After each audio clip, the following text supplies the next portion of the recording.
Avec la Fabrique des Innocents, Gilles Antonovitch poursuit son exploration de la carrière de Maurice Garçon. En exhumant l'affaire Mi et Thiénot, il démonte la thèse de l'erreur judiciaire. L'historien et avocat honoraire Gilles Antonovitch s'est fait remarquer en 2007 avec une biographie modèle du genre de Jacques Izorni, l'avocat des communistes sous Vichy, de Pétain à la Libération, de l'OAS plus tard. Biographie casse-gueule où il évitait deux écueils, la complaisance ou le procès. C'est en avocat qu'il abordait aux rives escarpées de la carrière d'Izorni, en archiviste qu'il étayait ses propos et en conteur, sa marque, qu'il prenait la main de son lecteur. Résultat, prix du Palais littéraire 2008, réédition dans une version annotée en 2016 sous le titre Défendre, et clôture du dossier consacré au mémorable avocat en 2021 avec la publication de Izorni, Les procès historiques, Belles lettres, synthèse des deux livres précédents. S'ensuivent plusieurs ouvrages qui ont en partage un autre grand avocat, Maurice Garçon, redevenu fameux après la publication de son journal 1939 à 1945, Belles lettres, 2015. Mort d'un collabo, Nicolas Ebalin, 2013, où l'on voit Garçon défendre en 1943 5 jeunes résistants accusés du meurtre d'un médecin collaborationniste, Maurice Garçon, Les procès historiques, Belles lettres, 2019. Et Maître Maurice Garçon, artiste, préface de François Sureau, Segers, 2021, abécédaire cursif et passionnant retraçant sa vie, son œuvre et ses insolites violons d'Ingres.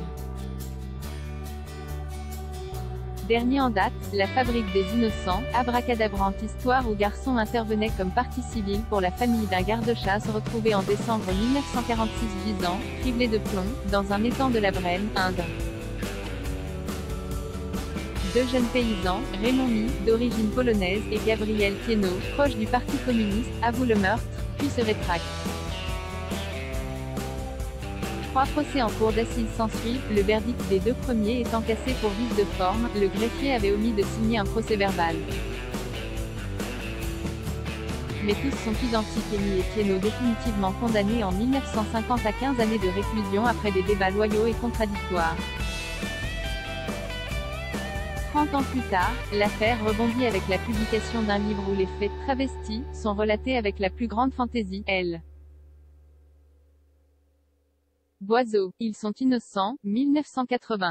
Le spectre de l'erreur judiciaire a toujours eu les faveurs de l'opinion et la mayonnaise prend. Les médias en font un marronnier.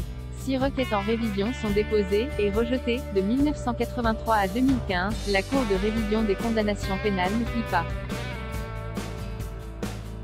Les lobbies politiques, communistes en particulier, n'en démordent pas, ils activent leurs réseaux, télévision, radio, presse.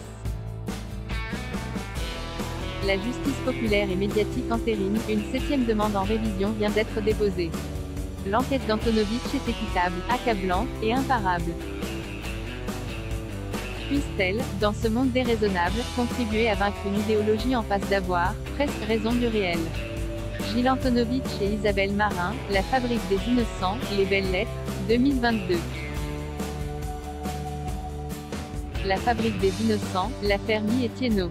Histoire d'une manipulation médiatique. Price, 21,14€ UCED et New Available from 10€ et 1 centime. Article extrait du magazine Causeur numéro 103 été 2022 édition numérique achetée à lire aussi.